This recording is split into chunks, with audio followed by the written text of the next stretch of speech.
기도하겠습니다. 거룩하시고 자비로우신 아버지 하나님 감사합니다. 오늘도 우리에게 생명 양식을 공급하시기 위하여 우리를 부르시고 인도하신 아버지 하나님께 감사드립니다.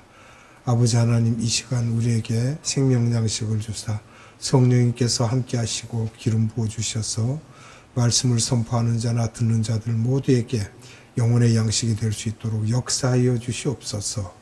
오늘도 우리를 일깨우시고 하나님의 말씀으로 양육하시는 아버지 하나님께 오직 감사와 찬양과 영광을 올립니다. 하나님께 감사드리며 예수님의 이름으로 감사하며 기도드리옵나이다. 아멘.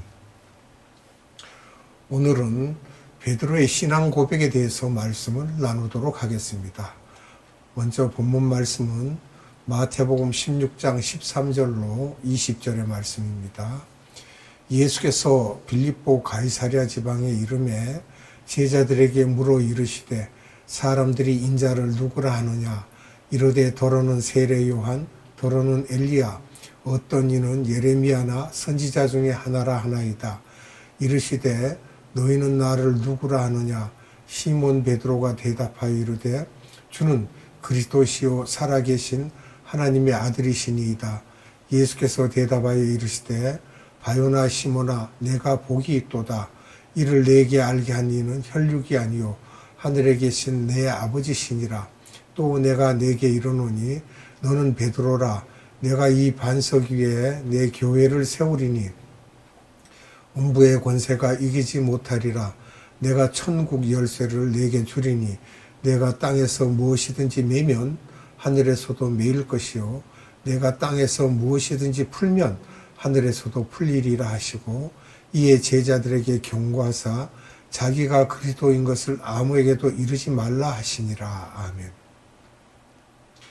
요나의 표적과 누룩을 조심하라는 말씀을 드렸는데 이 모든 것이 예수님이 하나님이시고 그분이 구속주이심을 제자들에게 훈련시키기 위해 이러한 가르침을 주시고 있다고 하였고 또 오병이어와 칠병이어의 사건이 모두 예수님에 관한 이야기이며 바리새인과 사두개인의 가르침인 누룩을 조심하라고 하신 것은 그들의 가르침은 예수님에 대한 것이 아님을 말씀하셨습니다. 오병이어와 칠병이어의 사건 이후 예수님께서 지금은 베세다에 와 계십니다. 갈릴리를 한반도를 볼 때 우리나라로 비교해 볼 때 베세다는 함경북도 청진 쪽이며 막달라라는 신의 주쯤 된다고 생각하시면 이해가 될 것입니다. 베세다에는 낮은 언덕이 있는데 그곳에서 오병이어, 칠병이어 사건이 있은 후에 군중들을 피하여 가파른 언덕을 넘어 가이사랴 빌립보라는 마을로 올라가서 저 언덕 밑에 보이는 군중들을 바라보면서 제자들에게 질문하시기를 너희들은 저기 군중들이 나를 누구라고 생각하는지 아느냐라고 하실 때 그 제자들의 대답이 세례 요한, 엘리야, 예레미야나 선지자 중에 한 분이라고 할 때 예수님께서는 너희들은 어떻게 생각하느냐고 다시 질문하신 것은 예수님이 볼 때 제자들도 군중들과 같이 예수님을 선지자급으로 생각하고 있다고 알고 계셨기 때문입니다. 이때 베드로가 주는 그리스도시요 살아계신 하나님의 아들이라고 말하자 예수님께서 말씀하시기를 이는 성부 하나님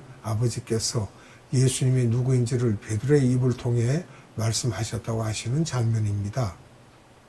왜 이렇게 하셨을까? 제자들이 듣게 하기 위해서 이때 제자들은 베드로가 하는 말을 그냥 듣기만 했습니다. 그러면 베드로의 신앙 고백에 중요한 두 가지 속성이 있습니다. 첫째, 예수님은 그리스도이시다. 이 말은 크라이스트, 즉 처음으로 사용하신 단어입니다. 구약에서 많이 사용하는 단어입니다. 히브리어는 머시아흐, 헬라어로는 크리스토스입니다. 이것은 기름 부음을 받은 자라는 말씀을 하고 있는 것입니다. 두 번째는 예수님은 하나님의 아들이시다라고 했어요. 기름 부음 받은 자는 중동 지방에서 있었던 관습으로 책임자들을 선택하여 기름을 부어 권위와 지도자를 확증시켜주는 풍습이 있었습니다. 구약에서 기름 부음이 많이 행해지고 있었습니다. 구약에서 기름 부음을 받은 자는 제사장이 있죠. 아론, 엘리야, 엘리사에게 기름 부었고, 왕으로서는 사울이나 다윗, 솔로몬 다 기름 부음 받은 자들이죠. 선지자들도 역시 기름 부음을 받았던 것입니다. 여기서 예수님을 그리스도라고 한 것은 특별한 직책을 갖는 높임을 받는 분임을 말하고 있습니다. 크라이스트라고 했을 때 대문자 C가 사용됩니다. 그러니까 메시아, 자기 백성을 구원하기 위해 능력을 받은 자라는 뜻으로 우리가 압니다. 기름 부음을 받는 순간에 하나님의 능력이 임하신다고 생각하고요. 구약에서는 항상 성령님이 임하고 기름 부음이 있었다고 같이 사용하고 있습니다. 이 말씀은 성령님이 임하고 능력이 임하는 것을 기름 부음을 받았다고 하는 것입니다. 예수님께서는 공생애를 시작하시기 전에 기름 부음을 받으셨습니다. 성령님의 능력을 받으셨다는 말이죠.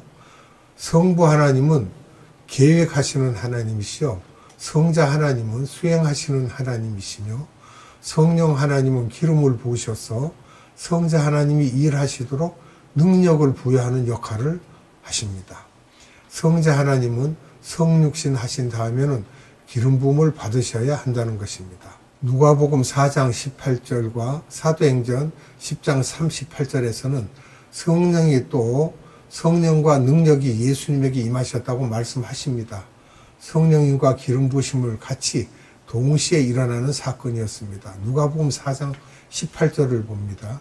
주의 성령이 내게 임하셨으니 이는 가난한 자에게 복음을 전하게 하시려고 내게 기름을 부으시고 나를 보내사 포로된 자에게 자유를, 눈먼 자에게 다시 보게 함을 전파하며 눌린 자를 자유롭게 하고. 아멘. 사도행전 10장 38절을 봅니다. 하나님이 나사렛 예수에게 성령과 능력을 기름 붓듯 하셨음에 그가 두루 다니시며 선한 일을 행하시고 마귀에게 눌린 모든 사람을 고치셨으니 이는 하나님이 함께 하셨음이라. 아멘. 예수님이 공생애를 시작하시면서 고향 나사렛에서 안식일에 회당에 들어가 성경 말씀을 읽으시면서 예수님의 첫 설교 장면이 나옵니다.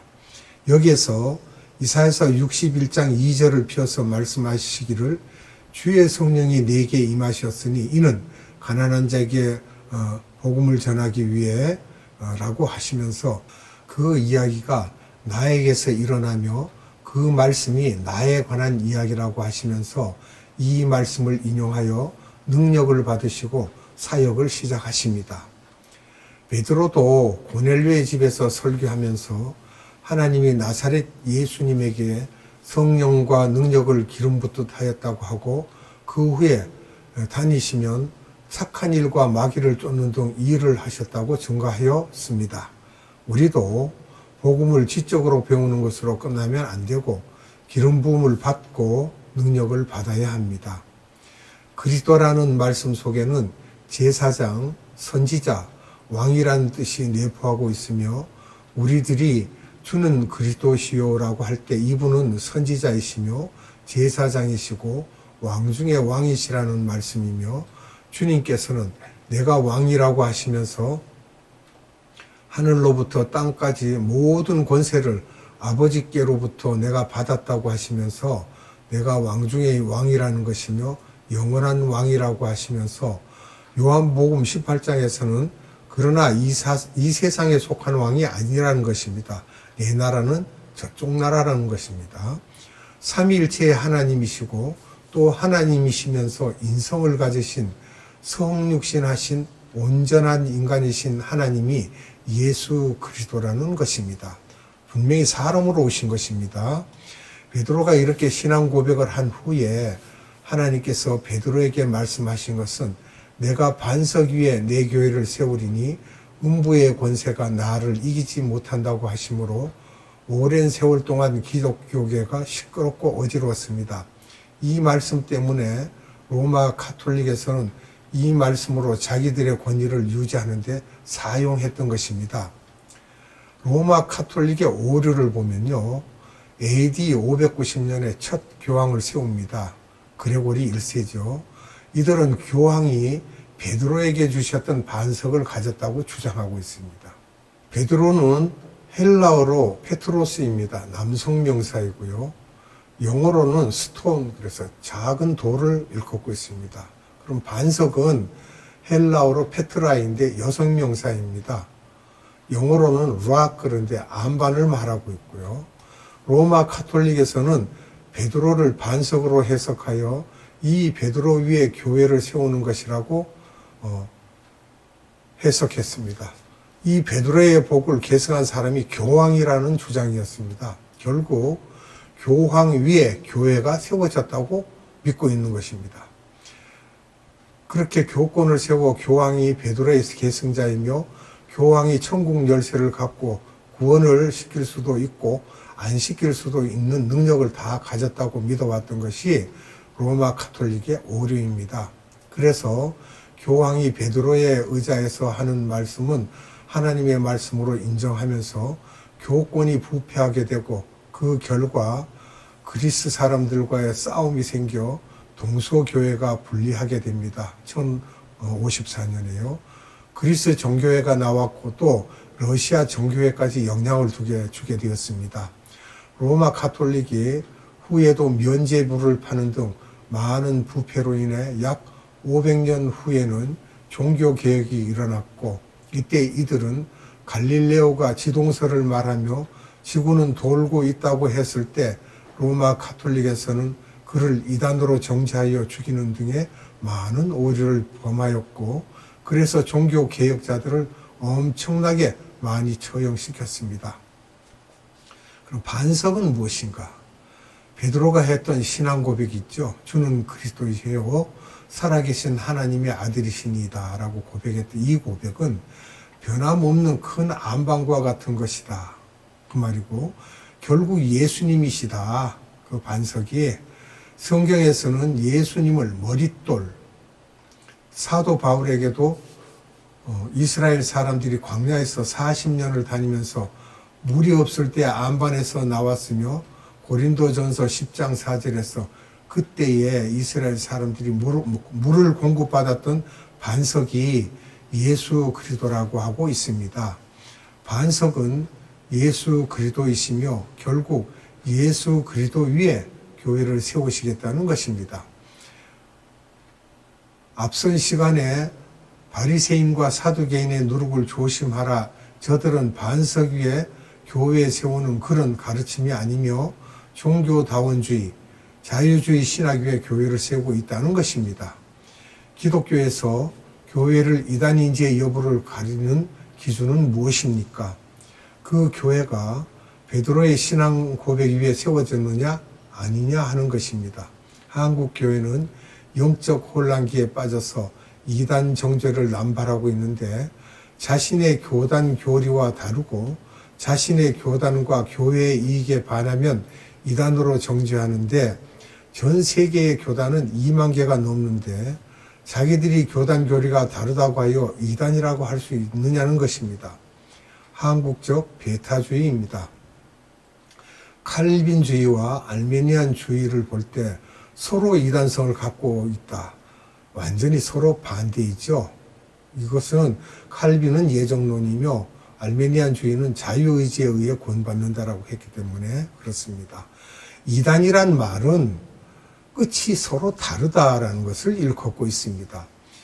2만 2천 개의 교단이 서로가 예배 방법이 다 다릅니다. 자기들의 문화와 전통이 다르기 때문입니다. 알메니안주의 교단이 기독교계에서는 로마 카톨릭, 히랍 정교, 러시아 정교, 감리교, 성결교 등이며 이들은 모두가 열심히 하여 자유의지를 발동하여 구원을 받을 수 있다는 것입니다. 칼빈주의 교단은 하나님의 자녀는 이미 예정되어 있기 때문에 아무리 자유의지로 노력하여도 예정되지 않는 사람은 구원받을 수 없다는 것이며 침례교, 장로교, 오순절 등이 있습니다. 이렇게 완전히 다르지만 서로가 이단이라고 하지는 않습니다.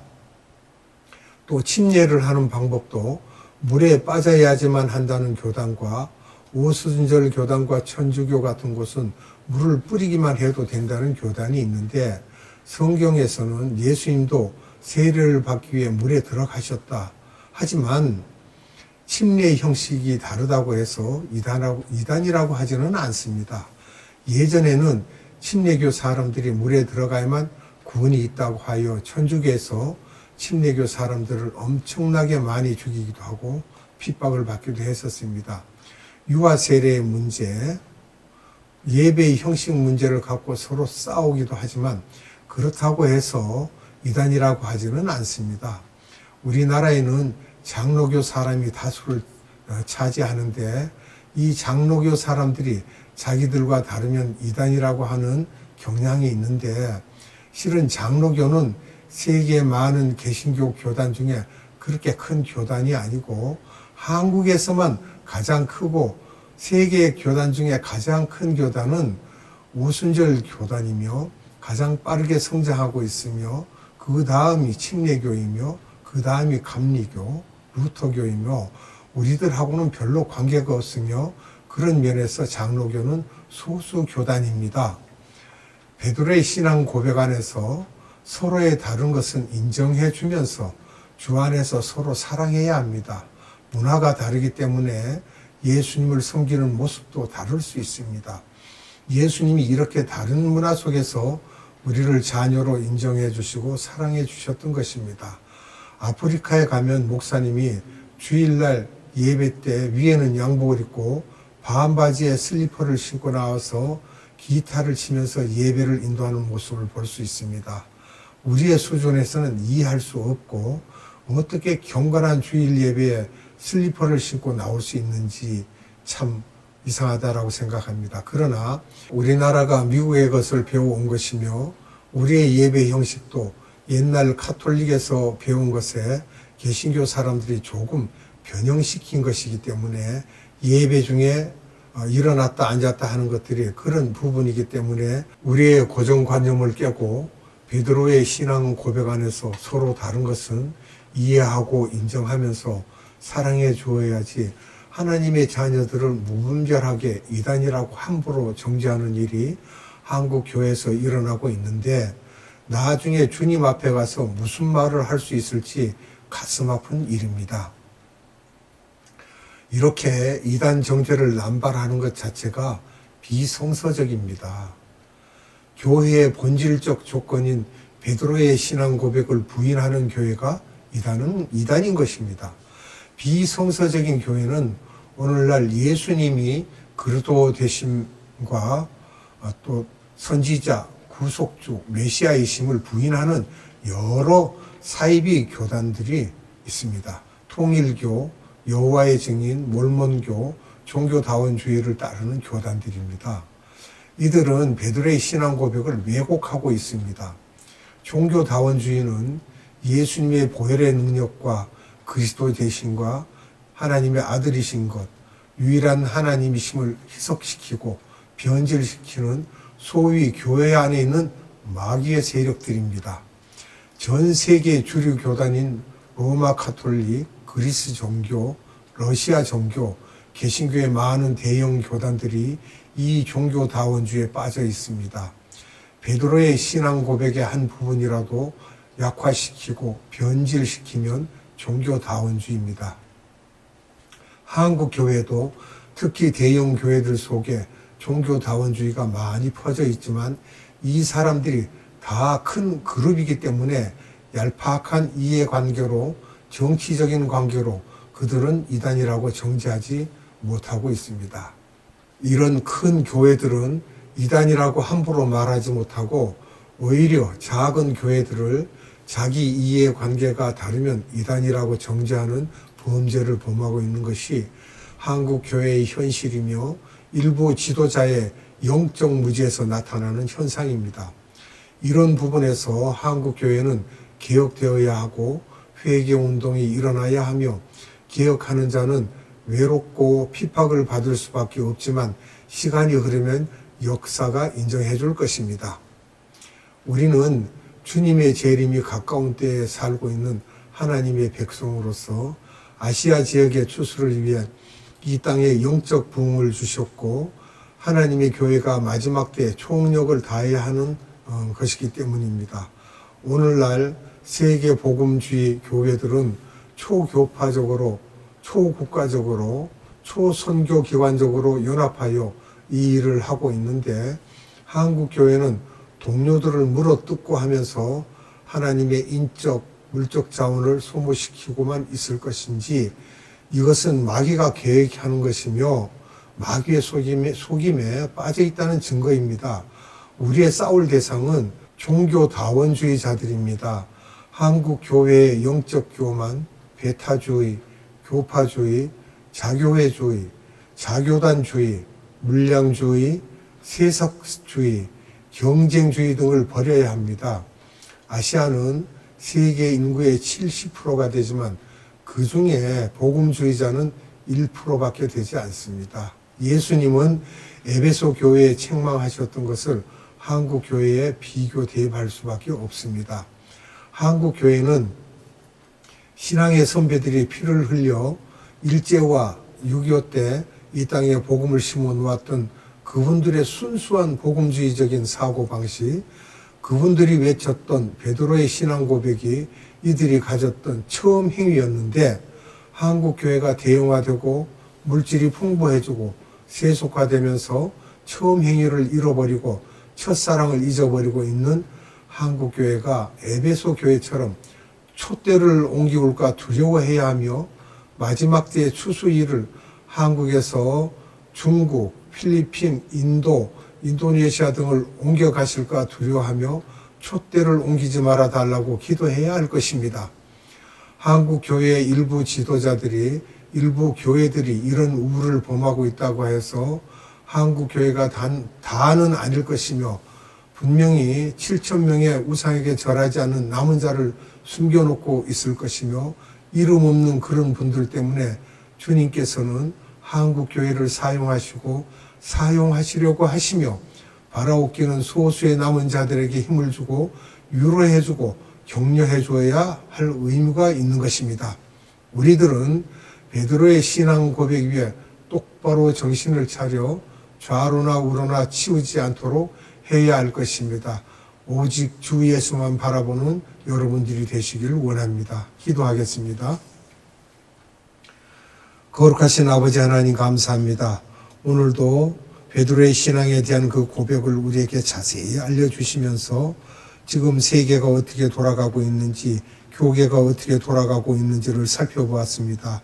아버지 하나님, 우리는 같은 믿음을 가진 자라이면서도 우리와 다름을 인정하지 못하고 항상 이단으로 시비를 걸고 다투고 어지럽고 또한 무질서한 행위들을 하고 있습니다. 그러한 우리들을 불쌍히 여기시고 용서하여 주시며 우리가 이 모든 일들 가운데서 주변에 있는 형제 자매를 사랑할 수 있게 하시고 또 나와 다른 교단일지라도 서로 이해하고 사랑하고 품어줄 수 있는 사랑 가운데 우리가 복음을 전파할 수 있도록 은혜 베풀어 주시옵소서.